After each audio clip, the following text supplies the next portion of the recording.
bring your friends out. No, it was actually,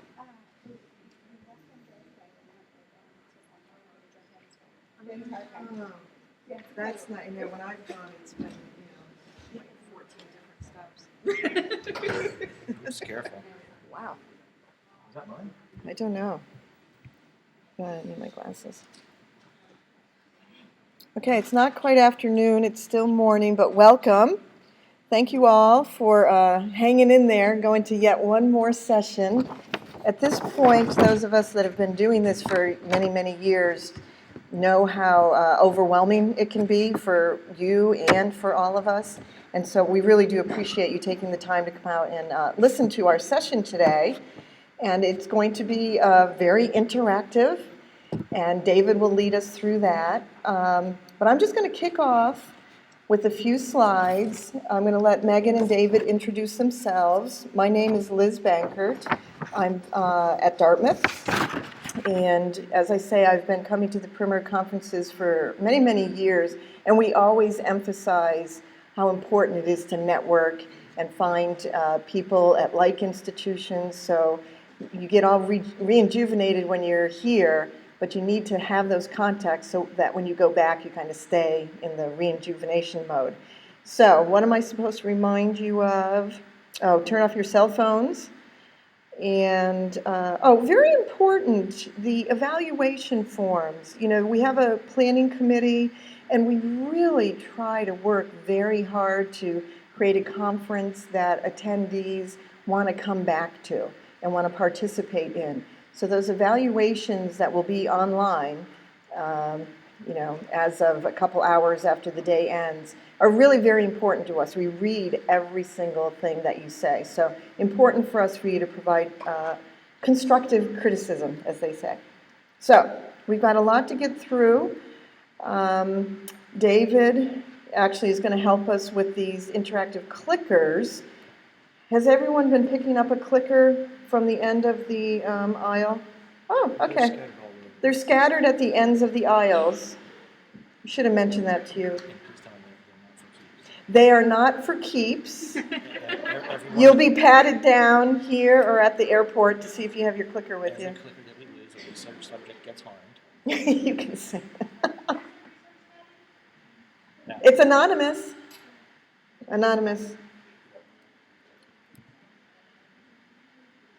So what we're going to go through today is, again, we're just going to kind of set the base here. Let's practice using our clickers with an easy one. Everyone got the clickers? All right, this is going to be a practice one. What types of training programs does your institution currently use for researchers? Press 1 for CITI, 2, other online training, 3, face-to-face, 4, blended, online and face-to-face, 5, required coursework, 6, other. All right, 1, 2, 3, press. Oh, look, the responses come in.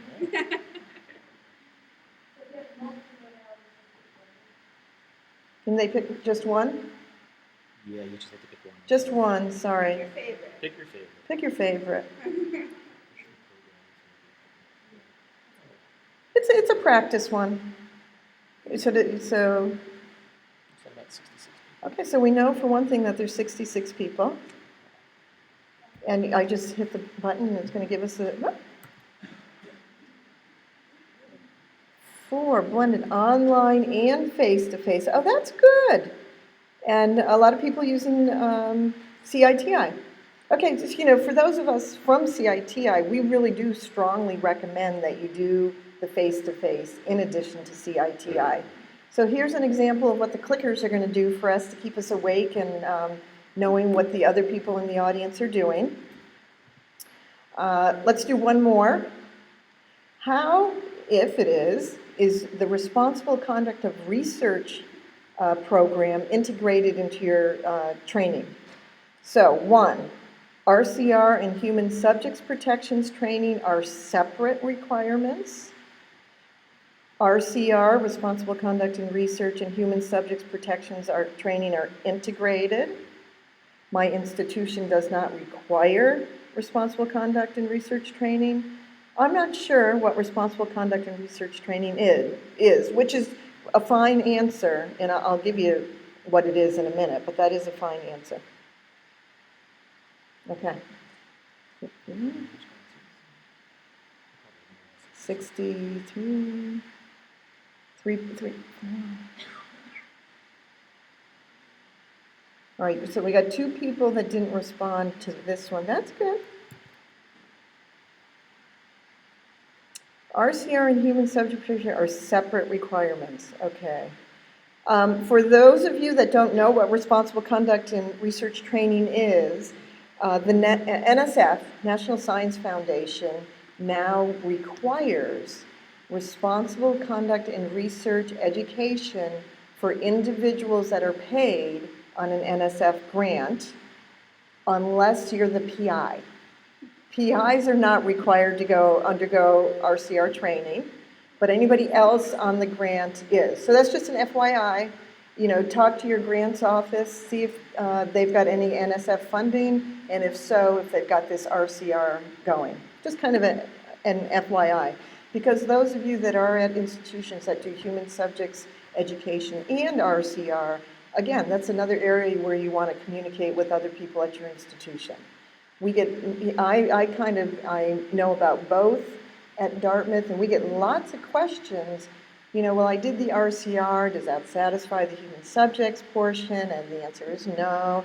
And so keeping it as clear as possible, because, those, many of the research also have to do IACUC training, animal training, soon coming down the road, very soon, as of August 2012, there'll be conflict of interest education requirements.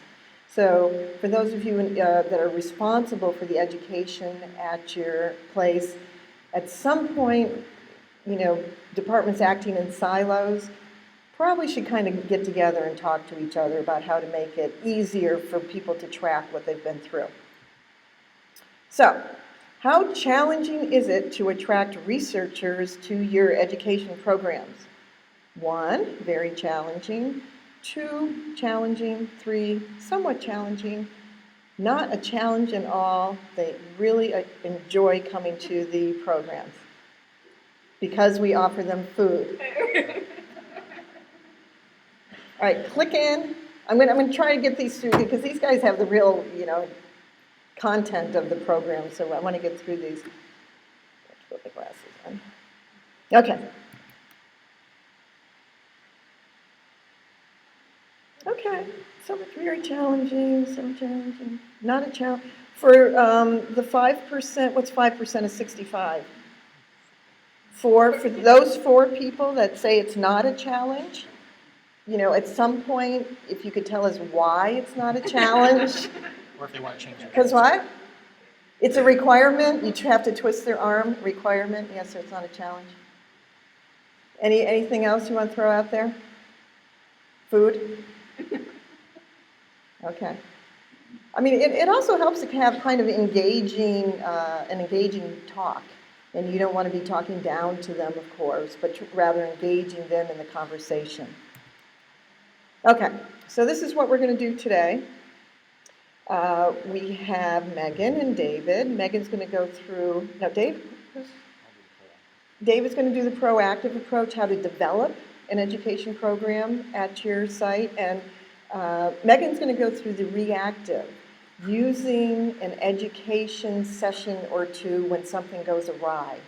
So, there's a deviation that's been reported. How can you then use that time to get through to the research team to make sure it doesn't happen again? The comments that I want to make really primarily come from the work I've been doing with responsible conduct and research. And the Office of Research Integrity, ORI, has funded a lot of research on how best to get education, how to make best use of education to have some kind of impact. And you can go to their website, and they have all these videos you can watch, really good. And the 2 most important things I've learned that say the way to impact your researchers, your research community, are first and foremost, good mentorship. So this is what I tell our researchers and our researchers to be. It's really the day-to-day interaction that they have on making decisions that is going to trickle down to the people they work with and their staff. So if you're a fabulous PI, you have to abide by the ethical principles. That's what your staff, your research team is going to learn. So I really place a lot of the, not burden, but the importance on their actions. And then the second thing that this ORI video has shown is that the institutional leadership is very, very important. So you going out to the research community, acting as a, kind of it's good PR. So they know that you're there to access when there's questions. They don't want to think that if they call you with a question that you're going to come barging into their department and do some audit. It needs to be a dialogue. And if they realize that the institution thinks this is very, very important, again, it'll trickle down to the entire community. So those are the two things that I've learned in my reading on trying to really get through to researchers. And with that, let's do one more. No, I'm going to let David start with this. Okay. So thank you for your time again. David and Megan will take the rest of the program and enjoy. So for those of you who are wondering why do we have this question up here if you've come in, we do have these little white interactive clickers. So if you've just come in the last couple of minutes, please make sure that you either come up to the side over here or over here to grab a clicker so that you can participate in the interactive portion of our presentation. And here's the question. You've just seen the training cycle, and all of us fundamentally believe that that cycle is exactly that. We should start with the proactive approach to help prevent problems, making sure people have a good baseline of education. And sometimes things will slip through the cracks. You'll have new people come on board, whatever. Follow that up with some reactive education, but that reactive education should then reinform what you do at the proactive stages. So we do consider this to be a complete cycle. So those of you who have an educational program, which parts of the cycle do you use? Press 1 for proactive, press 2 for reactive, press 3 for both, and press 4 for neither. And I'm looking for about 70 responses. And I will take 72. I'll take 73. Going once. I feel like an auctioneer. 73 is an excellent number. Good. So a large number of you, in fact, do both. Very few of you do neither, which is excellent. Hopefully we won't be totally preaching to the choir here, but my part of the presentation is designed to give you a theoretical basis for how you might go about doing training for your researchers, and then some practical tips and tools about stuff that I've done in the past or that I've seen done in the past that's worked well. And we are going to go kind of fast, so I encourage you, if you have questions, because we want to have time for questions. Many talks usually do not. We'd like to make this as interactive as possible. And also, we will be available briefly. I'll be here all day, so you can just try to hunt me down and track me down if you really have a burning desire to learn more. So, now here's the crucial question. Now, how receptive are your investigators when you attempt to sit them down to these reactive training efforts? Do they go, oh, well, I've done something wrong. I really want to learn why it is that I've done something wrong? Are they very receptive? Or are they somewhat receptive? Are they like, I didn't know that. I'm really glad you have staff that can help my team and me understand what we need to do right? Or are they like,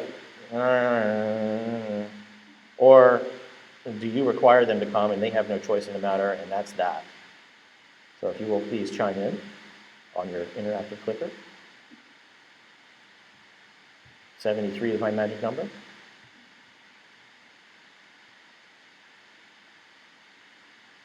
Almost there. I'll take 71. That's good. Almost, more than half of you have have investigators that are at least somewhat receptive, which should be a litmus test or an indicator or a surrogate marker, if you will, for what your culture is like, which is sort of the next question.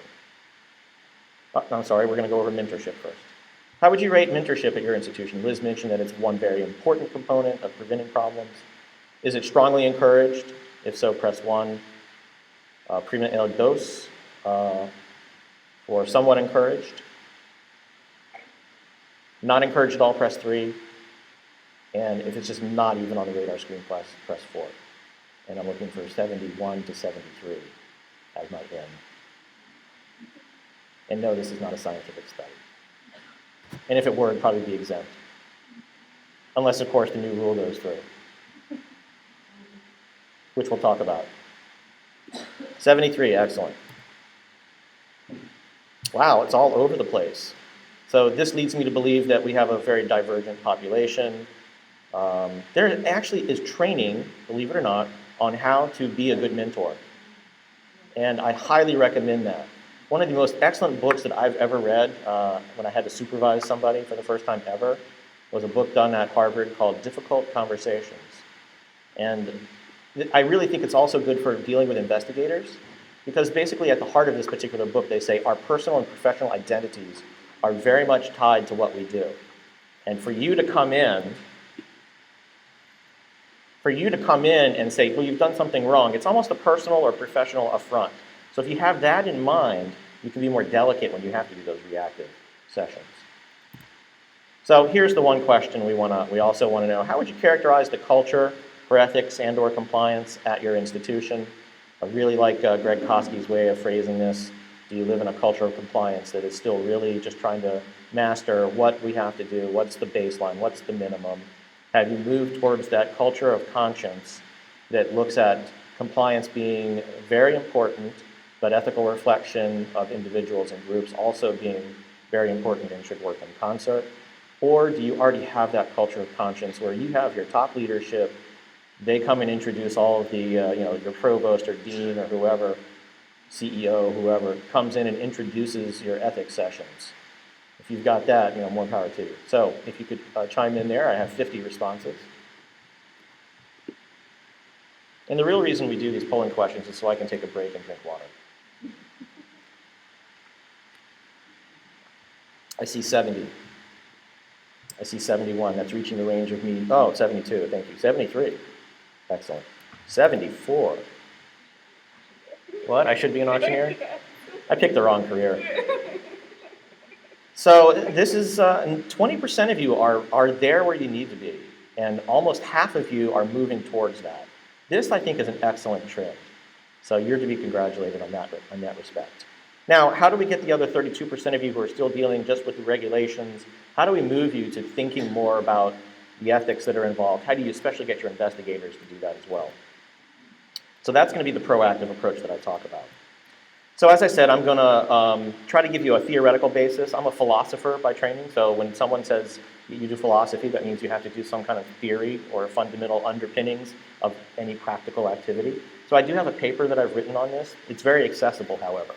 And I'll engage in a little shameless self-promotion in a minute. But I'd like to talk to you about the various options that do exist. We do have now definitely an online environment that is now ripe for good education. We also have face-to-face, and some people choose to blend these things. So I want to talk about some of the advantages and disadvantages of the various options, how to cope with some of the challenges associated with each, and then leave you with some very practical tips, strategies, and examples, some of which are freely available and in the public domain that you can use. So I actually am a big proponent of online education, but what I see out there doesn't quite cut it in terms of best practices and interactivity. And I think that's going to happen when we really fundamentally move to Web 2.0 and research ethics, which is where I'd like to see us head. The NIH program that's out there, the CITI program, excellent, excellent content. I've actually sat in on the CITI meetings. They are very conscientious in what material they put up. It's peer reviewed. It goes through an entire process. But it takes quite a bit of money to make the investment to get things into an interactive format, like one of the ones I'm going to show you. But we live in interesting times.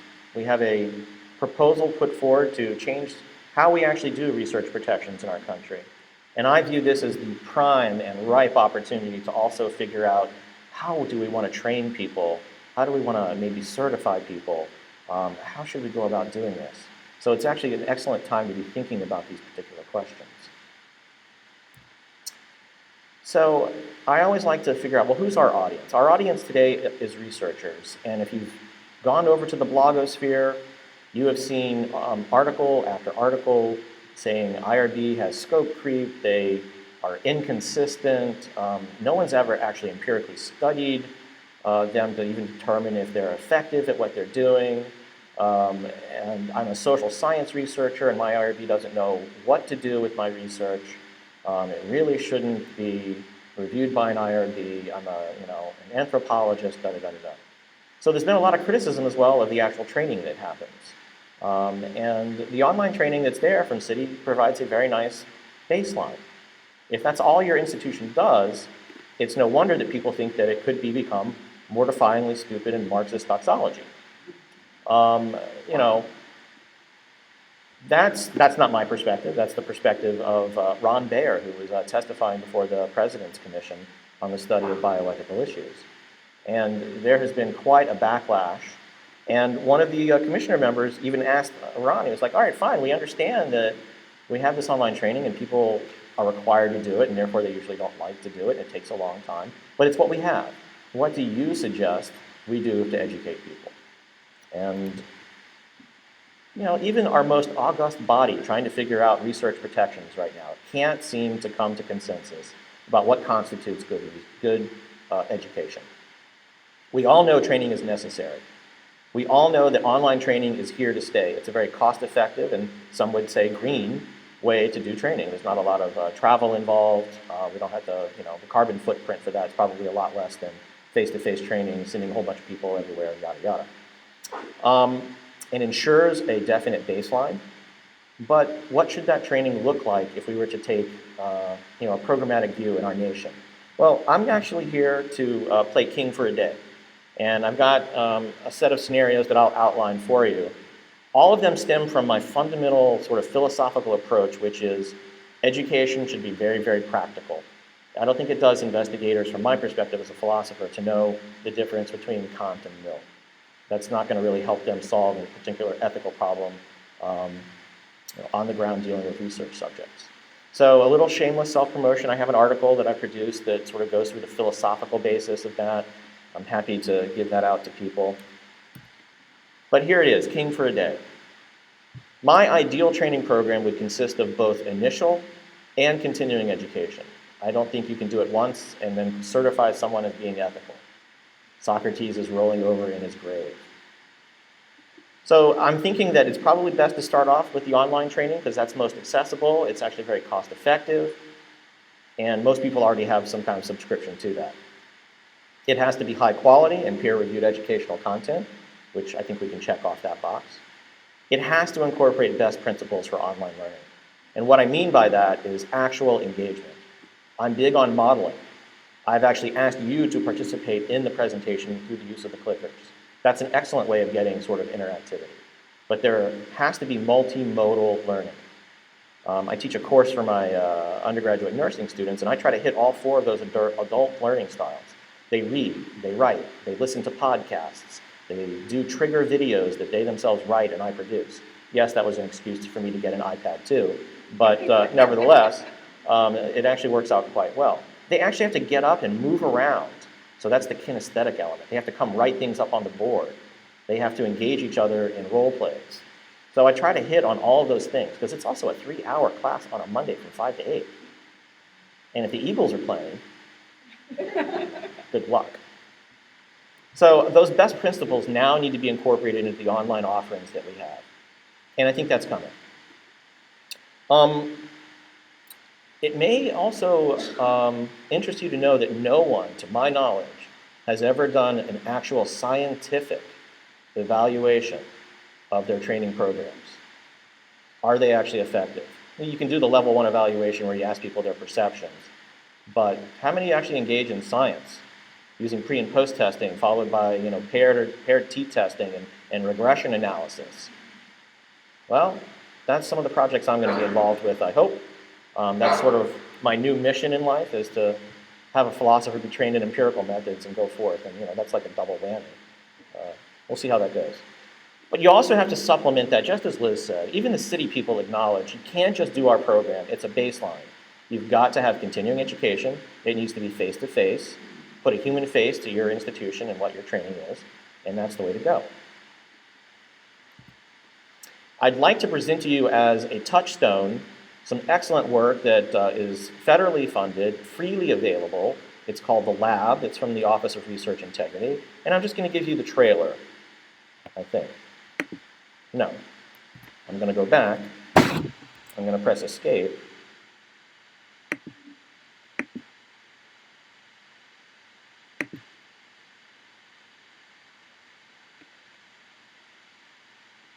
No, I didn't steal Windows.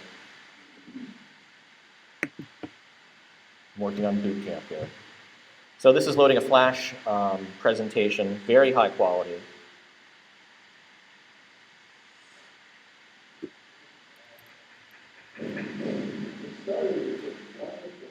Mr. Ross, LA News. Mr. Ross, the researchers from another university are questioning some of the recent high school findings in one of your labs. Do you have it? But Mr. Ross,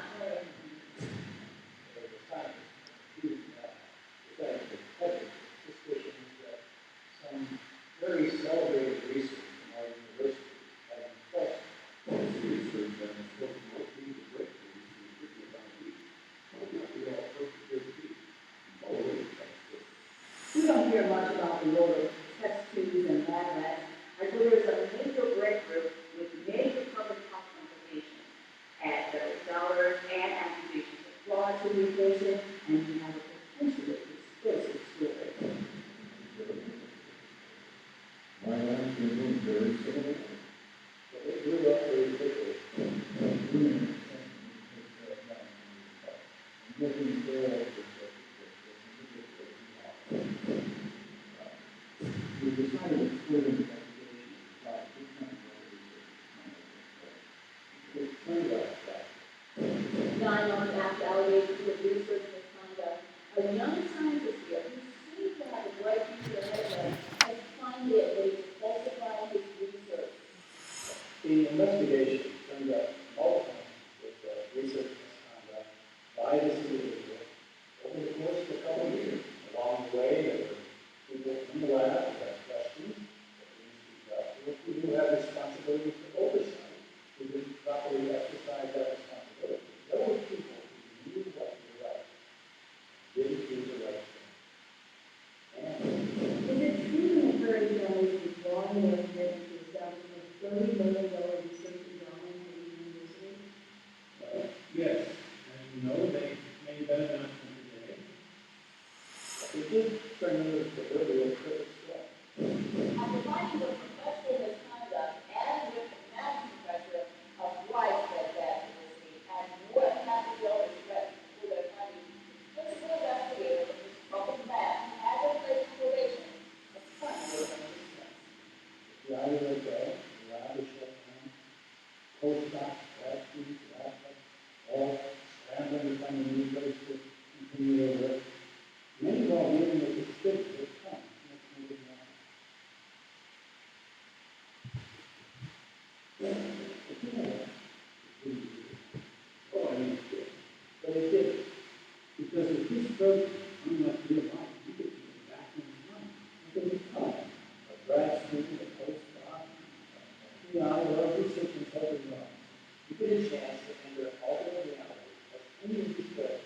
You walk in machines, experience the lab, and practice making your choices with advanced in integrity and research. This outcome can be avoided. It's up to you to figure out how. So, that's free.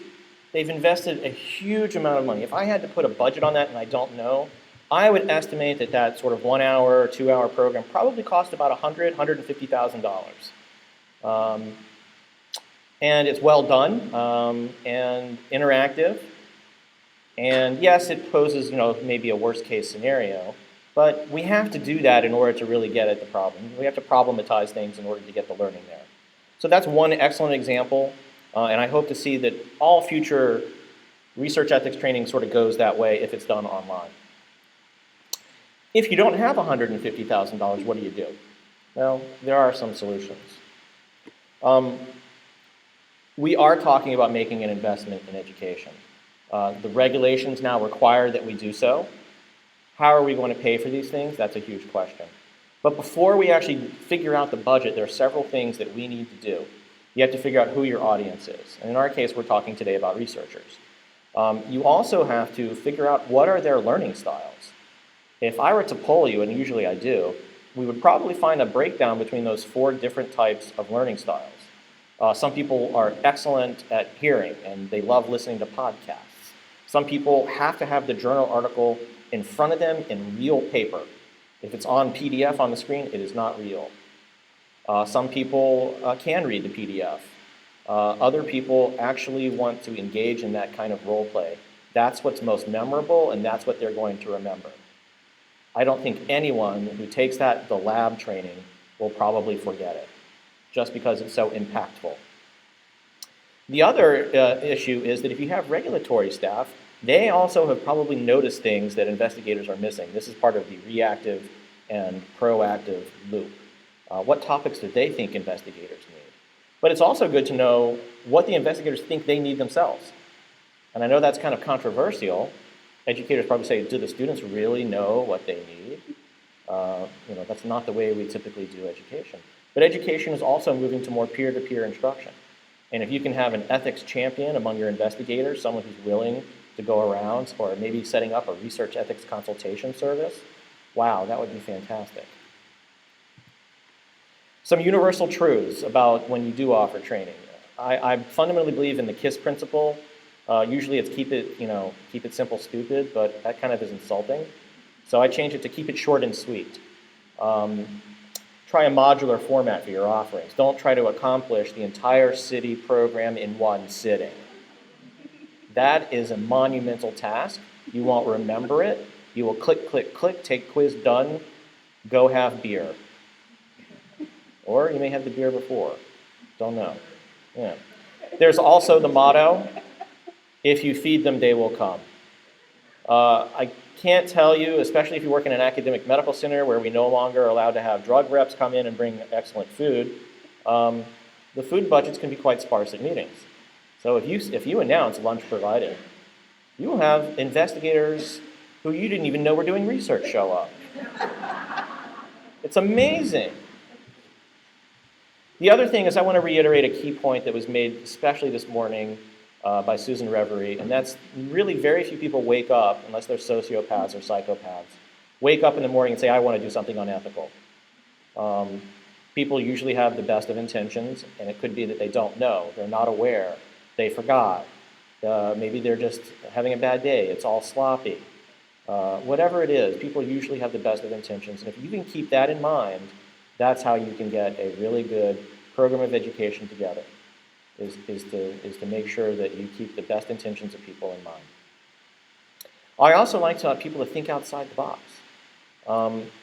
Even think outside the box in using PowerPoint. There's an excellent new free tool called Prezi, P-R-E-Z-I. It is basically a camera panning presentation tool. It's a little difficult to master, but once you do it, you'd be surprised at just how more interactive your presentations can become.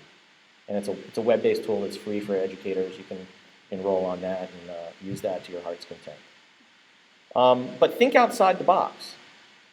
What about having an informal Q&A and open house for your office so that researchers can actually come by and meet the people they have seen 50 gajillion emails from? Where's this? Where's that? I need your paperwork. You haven't submitted this. So put a human face to that. And I've already mentioned the ethics champion among your investigators. If you can do that, that's excellent. And Tom Murray, who used to run the Hastings Center, once told me in a talk, he's like, bioethicists sometimes have to be in the position to speak difficult things smoothly. It's sort of a different take on the, telling truth to power from the philosophical tradition. Sometimes you need an expert to come in from the outside to tell your people what you've been telling them for 5 years. because that's the only way they will listen. And if you provide food, that's even better. But so sometimes you might have to do that if you have a real serious problem and people do not seem to be getting it, and you've reiterated and reiterated and reiterated. It might be time to bring in someone from the outside. Now, in terms of tips, you read the program preview. We said we were going to provide some videos, and I've shown you one with the lab.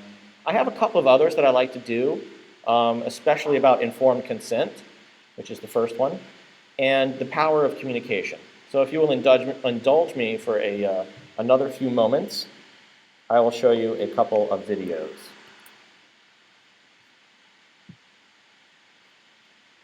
The first is taken from the sort of docudrama, if you will, of the so-called Tuskegee study, Miss Evers Boys, which was produced by HBO.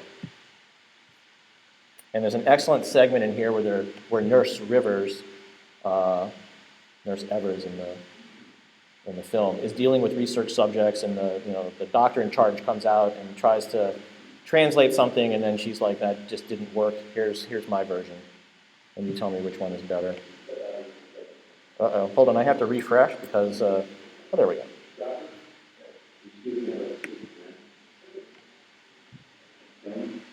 There seems to be some confusion. Let me explain what we're checking for. There is a germ that infects the genital area, resulting in temporary pain, but highly contagious penile ulceration. This ulceration will disappear as it becomes or late. This latency lasts for up to 30 years until finally cardiovascular and nervous system will generate and collapse. I don't know.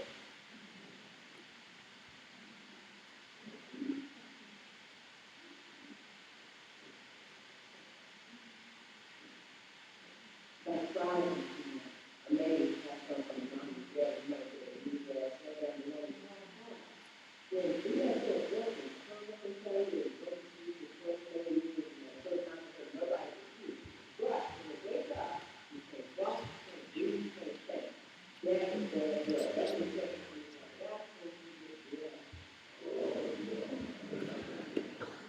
So you get the message there. One more quick one. Let me stop this one. This one I stole from an AmeriQuest commercial. And this is on the power of communication and how we tell subjects information, how we talk to one another. Maybe I'll get it. Might have to refresh.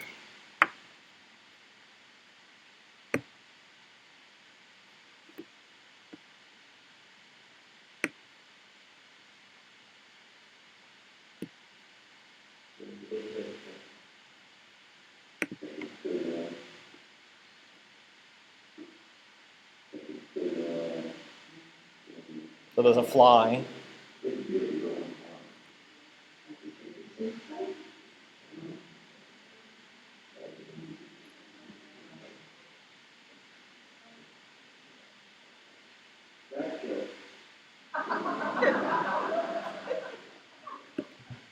So you get the point there as well. Be careful what you say and when you say it. So just to leave you with a couple of other things, if you can get your investigators actually engaged in discussing their own stories, that is phenomenally powerful. We actually do that with residents and interns about their professionalism issues at the hospital at University of Pennsylvania. Using the clickers, many of your institutions have already made an investment in some kind of clicker. You just have to ask around, and you will be surprised. And actually using the software is very intuitive, usually. And maybe creating your own set of case studies that sort of allow you to do the same thing that the lab does. It allows you to play those parts, role plays. You can do that online as well. So these are just a couple of very practical strategies if you don't have that $150,000 budget. So with that, I'd like to turn you over to my colleague, and she's going to talk about the other side of that, and then we'll sort of end up with some more polling questions. Okay, so I get to talk about the fun part, the part that's usually most uncomfortable for those of us who are educating the research community, which is what do we do and how do we educate folks when something goes wrong? So I wanted to provide you with some information about how we have approached this at the University of Pennsylvania and how we've kind of incorporated this into our educational program.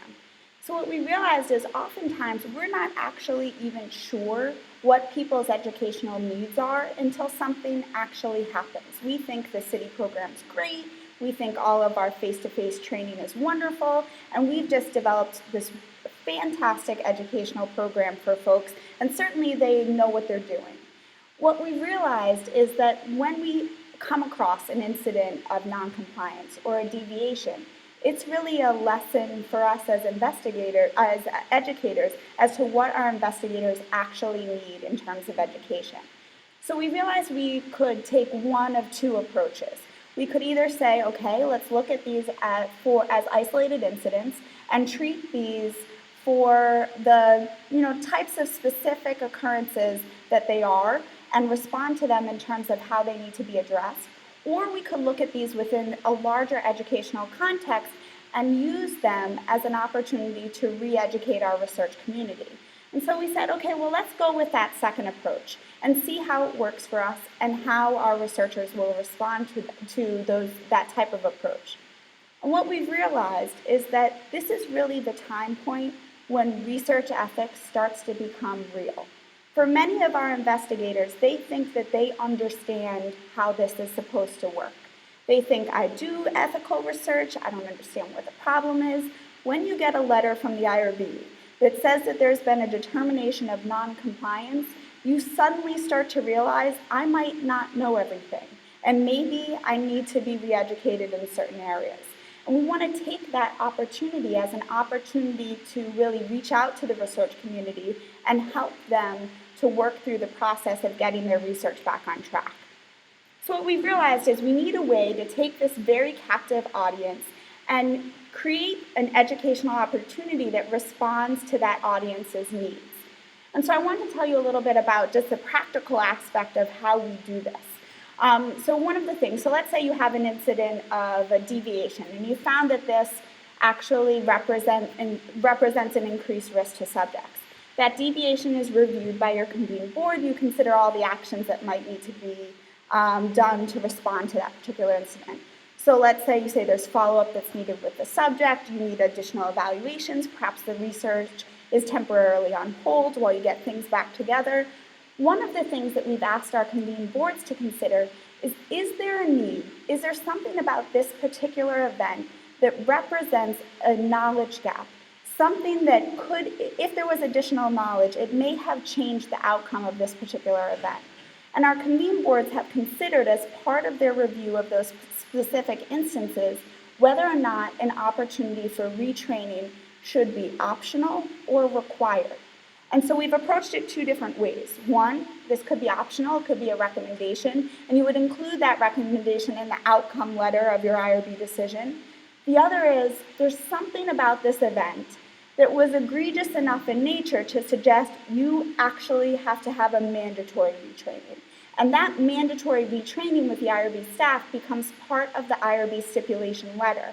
And it's a stipulation that must be responded to by completed education in order for the investigator to have met the requirements of their corrective action plan.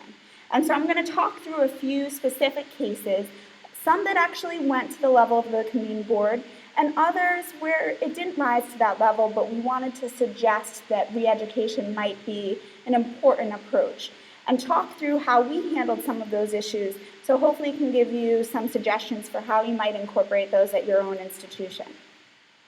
Okay, so the first case, a researcher submitted their continuing review application to us. Within that, they had a very long report. That report listed all of the various types of protocol deviations, none of which they thought had increased risk to subjects. In that long list of items, we noticed that the investigators reported to us that several subjects were actually enrolled that did not meet the approved inclusion and exclusion criteria. So we looked at this instance and we said, okay, this seems to represent a larger problem. One, there might be a misunderstanding of what inclusion and exclusion criteria actually are. And also, there might be a misunderstanding about what you actually have to seek approval for from the IRB. Do you have flexibility in your decision making? We realize that we're dealing with a lot of folks that their normal hat is a hat of a clinical decision maker. And the types of flexibility in their decisions in the clinical realm is much different than the flexibility of their decisions in the research realm. And having investigators shift those two hats is often very difficult. That's something that we don't really educate people on how to do. How do you take off that one hat, put on a research hat, and say, now I know what types of decisions I'm allowed to make? And so that's something that we wanted to consider and wanted the convene board to consider as part of their process of looking at this particular event. Now running on reserve battery power. Uh-oh. So we'll deal with that in a second, but I think you should have enough to continue. okay. I'm gonna turn down the brightness. Can we, okay. Yes. Let's hope I have these memorized just in case, right? Okay, so what we realized in this particular circumstance was this is an area where we might actually need a mandatory retraining. And the board said, you know what, as part of the corrective action plan, we're going to require that the PI and the study team meet with the IRB for re-education. In that particular training session, we discussed the types of events that are considered to be immediately reportable to the IRB. We discussed whether or not events needed to be reported to us if they did not seem to pose risk to subjects. We also discussed that concept of posing risk to subjects, not actually resulting in risk to subjects, because that was a big area of confusion. Well, I enrolled these people and they were fine and nothing happened to them. So I didn't see any need to report it to you guys at all. So we talked about that a lot. The other thing that we talked about was when along the continuum of your decision making you should come to the IRB. So should you only come to us to report once you've made a decision that wasn't quite within the spectrum of what we had approved? Or should you perhaps reach out to us ahead of time to ask our advice about your decision-making process? We talked about the idea of exceptions and deviations and coming to us on the front end and saying, listen, I think I've written myself into a corner. I wrote these really strict inclusion and exclusion criteria. They have no impact on subject safety. I don't even know why I wrote them this way. I need to think through what the other options are for me. That's the time that you should come to the IRB, and that's what we wanted to get across to the investigator. We talked about the types of modifications that wearing your clinical hat, you might think, well, that's just part of my decision making. That's part of my role that just can't be conducted in quite the same way when you're wearing your research hat. And the one thing that was really beneficial for this study team is the investigator had the opportunity to throw out examples to us. Okay, well, what if I were to make this decision? What would I need to come to you first? It was the first option that investigator had to actually feel comfortable asking us those questions. And so we learned a lot from that as well. We learned a lot about the fact that we may need to incorporate into our training experiences up front that distinction between clinical care and research, and where we may be able to help our investigators to decide which hat they're wearing and what's most appropriate during those different decision-making processes. The second example came to us through a slightly different avenue. So we do regular audits at the University of Pennsylvania of our research activities. Through a regular audit, it was revealed to us that a researcher was using a verbal consent process. But the only type of consent process we had approved was a written consent process. When we delved into this a little bit with the investigator, they said, well, you know, what I was actually trying to do was I realized that I didn't have quite as much time as I thought I would on the day of the intervention to talk to people and go through the consent process, so I wanted to talk to them by phone ahead of time and really explain things. And, you know, I thought that was fine. I mean, I talked to them about everything. It should have just been fine. And we explained that may have been a great approach, but you also still needed to go through that process of documenting consent on the day that the subject came in. So there was a misunderstanding in terms of the components that would have been needed to make that type of altered process approvable. And so very similarly to the first type of scenario, we sent this to the convened board. We talked through, what is it that the investigator may have been missing? And we realized this is really an area of understanding about what the regulations allow for. And this is something that we can work on the investigator to get them back on track. And we said, okay, well, we need to talk to them about what are the requirements for consent for research studies. When is it required to be documented? When might verbal consent be okay? What is the process of requesting a waiver or just a waiver of documentation of consent? And we sat down with the study team and hashed through those issues. A lot of the things that we covered in that was actually scenarios from their specific study. So we looked at an event from the time that it began until the time that the problem arose, when they just decided to do a verbal consent process and didn't follow through with the written documentation. And that was an opportunity to illustrate to the researcher the components of their activities that didn't quite fall within the rules. And that was a really good experience for us and a good experience for them as well. We also spoke to them a lot about, again, this process that we realized was really an ongoing problem. When are you in the position as a researcher to make individual decisions without going back to your IRB and checking? And so that's something that we again kind of discussed through the context of that face-to-face training with IRB staff and the study team. The last example I wanted to talk to you about today was one that was slightly different. This is one that didn't actually rise to the level of requiring convened board review. So in this case, the IRB actually received a complaint from a subject who was participating in a study. And the study was looking at individuals with substance abuse disorders. The subject called the IRB and said, I'm a participant in the study, and when I got home, there was a voicemail message on my voicemail from the study team saying, I'm calling you about the substance abuse study that you're in. And they said, I don't think anybody else heard it, but the whole, thing that made me so upset about this is there's people in my family who don't know about this. I didn't really want to tell them. And I just, I wanted to alert the IRB to this problem. I don't think anybody heard, but I would have been really upset had they heard. So this is a particular circumstance where the event itself may not have risen to that level where we would have required a convened review. But we really needed to think about using that information as an opportunity to re-educate the study team. It seems like there's something that might be missing in terms of understanding what the appropriate process is that would respect privacy and confidentiality and think about those issues concretely. So what we did in response to this particular issue is we organized a conference call with the PI and the research coordinator. Turned out in that particular circumstance, there was a brand new coordinator, and this was part of the calls they were making during their first week. We realized through that call that perhaps the study team needed to, in addition to the city training that this research coordinator was required to take, go through the elements of the conduct of the study in a more concrete way so that that new staff person felt prepared to actually engage in the research. And this was something that we were able to discuss by phone with the researcher and the coordinator. We were able to highlight some of the things that could have been done differently. We were able to highlight the underlying concerns that we had and that the subject had about this information being left in a very casual way on the voicemail message as it was left. We also really talked about what the next steps were. So we talked to the PI about the follow-up that they were planning to have with the subject and whether or not any additional action would be required. So this kind of shows that there might be a spectrum of using an event and responding to it. In some circumstances, you may decide a mandatory retraining is required. The situation is serious enough that you would actually want to have people required to sit in a room with you and be retrained.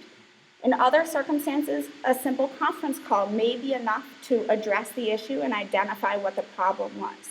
So I wanted to give you some kind of thoughts that we have had about some of the benefits of this approach so you can think about ways that you may want to incorporate it at your own institution. So as we said before, this is a time when researchers are receptive to learning. Oftentimes, undergoing the mandatory training that they have to do before they initiate their research is something that's seen as a burden. This is a time where you're saying there's an actual direct benefit to you. I'm trying to help you to do your research in a more responsible and ethical way. This is a training that is about you. That automatically makes people feel a little more receptive to learning in that environment. By using their own study and the examples for what went wrong within their study as your case scenarios, it's a way that you're taking something that seems a very big area to grapple with, and you're narrowing it down to something that people can wrap their head around. And we found that that approach works particularly well. You're taking something that seems very mysterious, rules and regulations, and what do I need to do? And you're saying, okay, let's look at this particular scenario and figure out what you did that may not have quite been within the rules that we have for the conduct of research. And the component that we've implemented oftentimes in response to deviations or incidents of noncompliance, with actually requiring this as a stipulation, sends two messages. One, we think education is just as important as all of the other actions that we're requiring for you to respond to this event. And we understand that there might be a level of responsibility for this event on our part as well.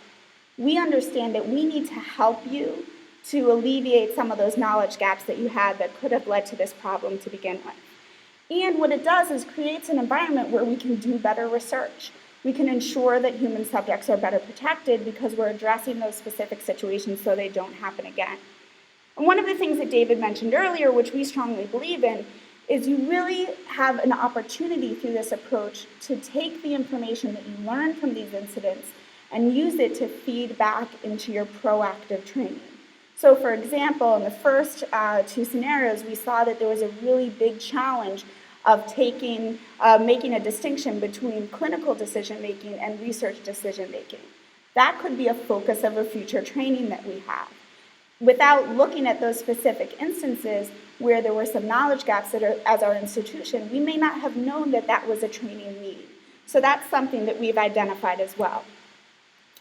And just some helpful hints if you're thinking about incorporating this into your own institution. The first one is probably the most important. One of the questions we asked at the beginning was, how receptive are your researchers to reactive training? Most of you said, somewhat, but people aren't jumping up and down for this training. You don't really want the letter from the IRB that says you did something wrong, and now you have to sit with us for an hour in a room so we can tell you how to fix it. But it's really important to make that a positive educational experience for your researchers. And it's hard because sometimes you're looking at the situation and you're saying, I don't understand how you could have thought that that was okay. If you go into the training environment with that mindset, you have to understand that people are automatically on the defensive. They're trying to explain away their actions. If you can create an environment where people feel free to ask the questions and have their questions answered, that's where you're going to get your best benefit, and you're going to really see changes in the way that people conduct their research. The other component is getting your key players involved. So when we required this training, a lot of times what we realized is these deviations or incidents of noncompliance are occurring because of lack of PI oversight. These folks are very busy, and often they may understand the rules, but their whole study team might not understand the rules. And so getting them involved in that training component is really critical to using this type of approach. We've had letters where we've said, as part of the stipulation in the corrective action plan, the PI and study team must participate in a mandatory training session with the IRB. Immediately we get a call from the PI. Do I really need to be there? My study team can go. They can tell me what was said. It will be fine. Yes, you actually have to be there. And part of that is critical because even if the incident was something that really occurred because of a member of the study team, getting the PI to get that same information from the IRB at the same time helps with the oversight of the research study in the future. One caution I would have is don't use this as an opportunity, kind of what David said before, to go through the entire city program in one session. you will lose them, and they will not appreciate that educational opportunity. Keep the training targeted on what led to the problems. That might mean that as IRB staff people, you would have to sit down and think through, well, what do we think actually led to this? Or your members on the board would have to say, you know, I think this represents a misunderstanding about consent processes. Let's really target a training focused on that area. Picking those key messages, those take-homes that led to the deviation or the incident of noncompliance in the first place, and focusing on those for your training session is usually very effective. And the last thing I would suggest is making sure that you use the opportunity to create an open line of communication with the IRB. One of the reasons that a lot of these activities occur is people just don't feel like they can call. They feel like if I call the IRB and I ask you this question, you're going to think, one, I don't know what I'm doing, or two, I'm doing something terribly wrong, and so I just won't call you at all. And I'll just go about doing what I think is the best choice. If you create that line of communication, so in the future, if someone had a difficult decision to make, they feel like, here's somebody who's a resource for me. That is a benefit that you'll see for your research moving forward for a long time. So we wanted to get a little gauge of, and Dave's going to hook us back up. So we wanted to get a little gauge of how you guys feel after hearing the information from both David and I on some of the proactive strategies that you may adopt into your training programs, as well as the reactive strategies that you may implement. So using some of the ideas, tips, and suggestions we have presented, how challenging do you now think it will be to attract investigators to your trainings? Let me reopen that for you. We had a power drain.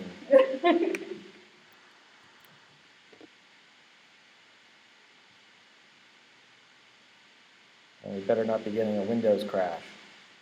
Oh. We may have a crash. You may have to go back to hand raising. This is We may.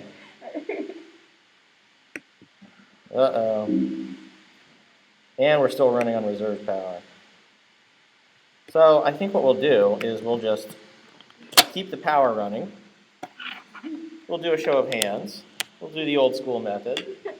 Now, the interesting thing that we were hoping to show through this is that we've asked you the same question now pre and post. The software that I have will actually do a comparison of your pre and post, which should allow you, according to the data, to do a paired t-test. And you can figure out whether or not, if you have enough data, the significance is there. Have you actually been able to show Windows has crashed? Whether you've been able to show whether or not what you've done and asked people about before and after has been effective. So we can't show that to you here because Windows has crashed on me. But a show of hands, let me at least reopen the slides so that we can actually get, maybe I'll be able to do that. I think it's a total crash. Do you have any questions in the meantime? Yeah, why don't we do that? Yeah.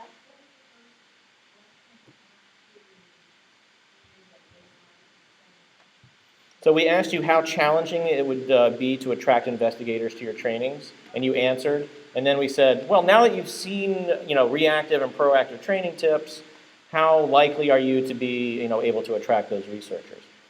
I am going to go to the Mac side, which I know will work. Other questions? Upload this again. We won't have the polling data, though.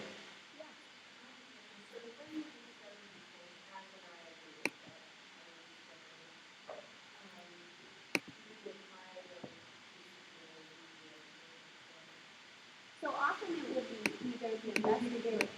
Yeah. So I think the question was, how do we deal with, do we require deviation reports? And is that how we come to an initial discussion of some of these reactive training approaches? And sometimes the investigators will be savvy, and they would have already submitted a deviation report to us, and they know something went wrong. Other times, like for example, in the case of that audit report that we received, we did have to require that they submitted a deviation report first so we would have an action to consider by the committee board. And we use that deviation report as a source of our discussion for the committee board agenda.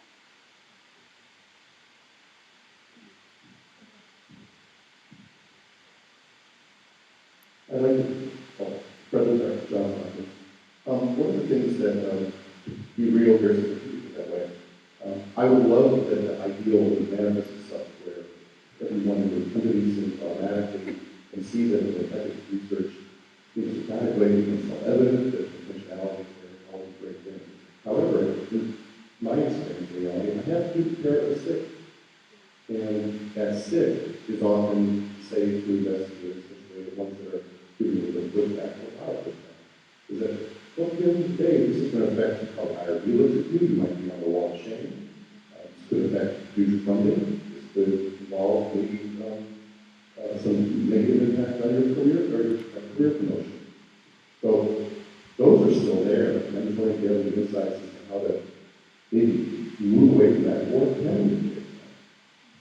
I think there's always going to be a percentage of people who are your rogues or your cowboys, however you want to sort of label them. And just like, you know, what's that? Loose cannons, yeah, whatever the term is. You're never going to be able to get all of those people out of your system. I think that's human nature. But I think, Megan, you probably have to tell me if you agree, but the carrot should be tried first before the stick comes out. And maybe TR was not right about dealing with investigators. Maybe we should walk softly and carry a carrot-colored stick. Disguise your stick as a carrot.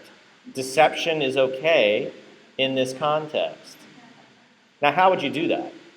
I don't know. The devil is in the details. I think one way to do it is to really, and this is an issue of resources, and to be sure, it really is an issue of resources. But one way to do it is to really make sure that the trainings that you are developing, perhaps they need to be on a small scale. Perhaps they need to be department specific. They need to address questions people want answered. And if they are these broad trainings, you're not going to attract people. If you say, I see that your department, 90% of the research that you do is retrospective chart reviews. I'm going to come to your department and talk about the challenges that you guys face and what can help improve your applications for retrospective chart reviews. Oh my God, you just made my life easier. This is amazing. Now I know how to submit a retrospective chart review. So thinking about how you get these messages across in a way that people are interested and they would be willing to receive them, I think is a really critical thing to the planning stages, knowing your audiences. What do they need? Thinking through what might be really the best approach for that specific audience.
So I think one approach that certainly you think through the times that there will definitely be a need for separate sessions. There may need to be sessions that are targeted just to research coordinators or those that are targeted just to PIs.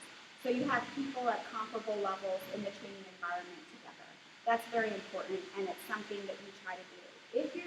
If you are having a training session for a study team in particular, what we have sometimes done is we've asked individuals on the study team to submit questions to us in advance. so that we are the ones presenting the questions. The questions are not being presented by members of the study team in front of the PI. He doesn't know who submitted the question. They're not on the spot. And so we've said, we would like to address your needs. How can we do that? And we've asked individual members of the study team, particularly at the lower level, who was really intimidated to say something in front of their supervisor, to submit those questions to us in advance. Hi, this is Mike from the University of South Carolina. We actually, our study coordinators all got together. They banded together, and they actually have their own sort of grassroots community, and they meet once a month, and they'll ask different groups, whether it's like budgeting folks or IRB, or to come and talk with them and help them figure out things. And it is really just them asking the questions, and that has worked really very well. We've also gone to different departments, just as you said, and have done targeted presentations, like our local school kids do, like in Central Research, and Lonnie talked to them specifically about how to do that, and what's the difference between exempt chart review and expedited chart review, and making sure they understand that. And because we're talking to them sort of from the outset, when they start their study, and they see that we're approachable, and we don't have monster heads, film babies, and those sorts of things, then they are more likely to come and talk with us when they have an issue. And when we get a difficult application where you can't really tell, I had one where I couldn't tell if it was chart review or price setting. But the way it was written, I mean, those are two very different things. And so I had the investigator, please come and talk to me. We'll talk to you and figure out exactly what it is you're doing. And they've gotten used to that, and they don't feel like I'm a police anymore, so they can come, and it's, we're trying to show the softer side of our and it's easy to work. These are all great suggestions. Absolutely. I see we have one up front, another over here. Yeah, and I'm just going to thank everyone for your participation. It is 12:30, so 20 seconds. We want to share those we have to leave about doing that, but we will say 1 more minute, For those of you who are leaving, there's a bag back there. You can drop your clicker in that's tied to the chair. Because every time that a clicker disappears, a research subject will get harmed. I don't know by whom or where.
I definitely think that is very accurate, and it's unfortunate that some folks have not kind of come on board to see the benefits of having an open relationship environment.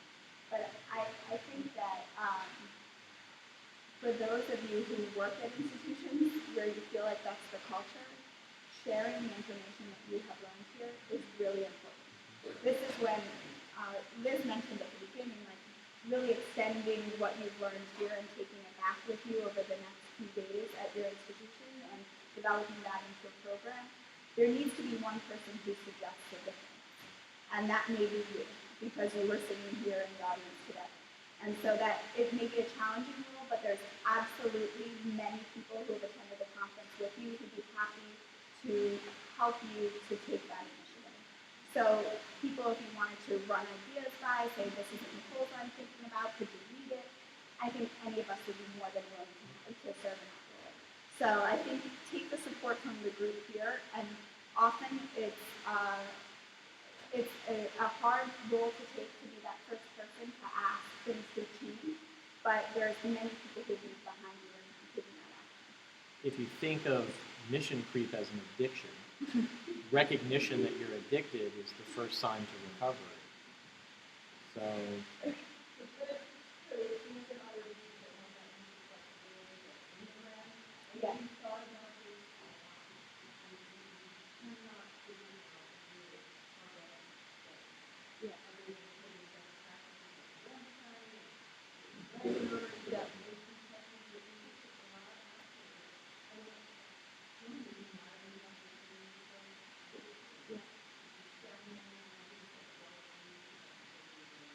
Yeah.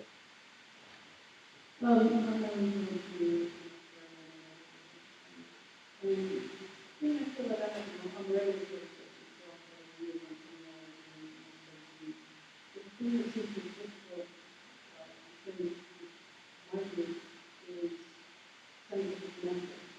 I can't say what the regulations that we can do about that. That's the other thing, and I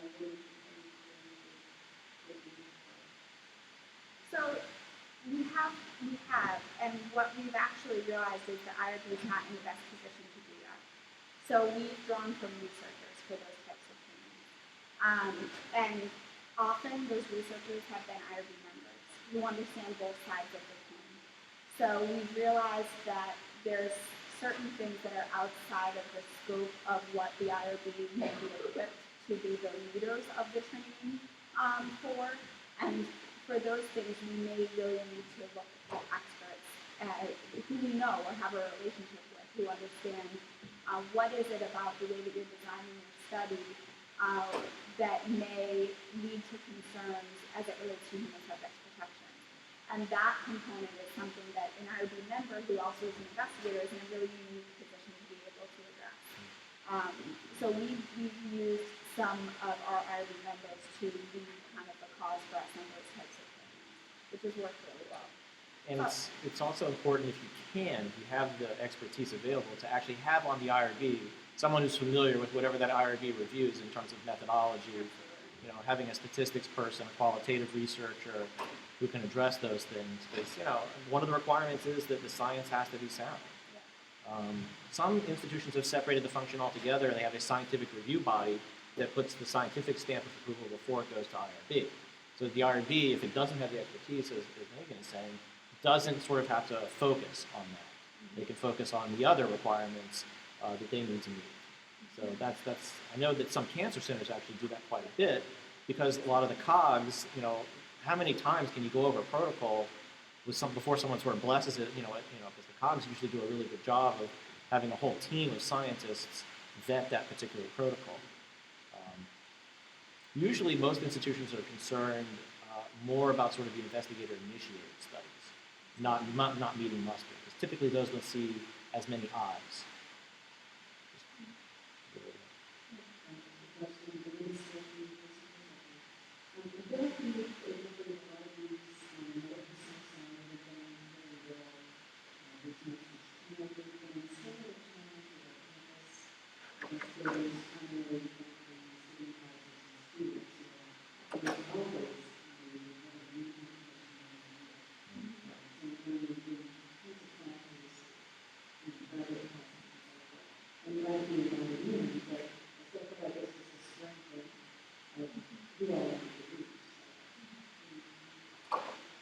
So some institutions have chosen to actually have students on the IRB, which that's only like 1 or 2 people out of the entire student population. Some institutions have also decided, as a matter of policy, that undergraduate research especially, that's not even conducting research, because it's not going to lead to any generalizable conclusions. So therefore, we're just going to exclude that. I actually think that's terrible, because you basically have then said, we are now not taking the opportunity to educate you on what research is. And so, should we require them to complete the city program? I don't know, maybe there should be a special student edition. of the city program. We actually have a student in class project one that we incorporated for the University of Pennsylvania. So it is a way to get people to meet that need without perhaps having to do as an extensive of a program as some of the other training environments. The other thing that we've done is we've reached out to department chairs and deans within the school and tried to organize student training, really focus on student projects within that specific department. So we use it as more of a service orientation. We know a lot of your students are going to be doing projects in the next few months. How can we help you? And we want to talk to you a session. If you would like, you can help, and we'll create one with working through your department. That's worked really well. It's become kind of a stand-in. Before the project start in January, we'll have a session from Nairobi. This gets kind of incorporated into the culture of what things are done. So that seems to have worked pretty well. There's actually a series of videos that are freely available if you write to or contact the Howard Hughes Medical Institute. There's a series of like 4 interviews, videos that are very accessible to undergraduates and graduate students on topics in research integrity, and you might find those useful as well. We'll be lingering if it Yeah, I'll definitely be here. Feel free to. Thank you guys. Thank you all so Please much. make sure to return those clickers. We don't want to harm subjects. Man, that sucked, the technology, to be honest.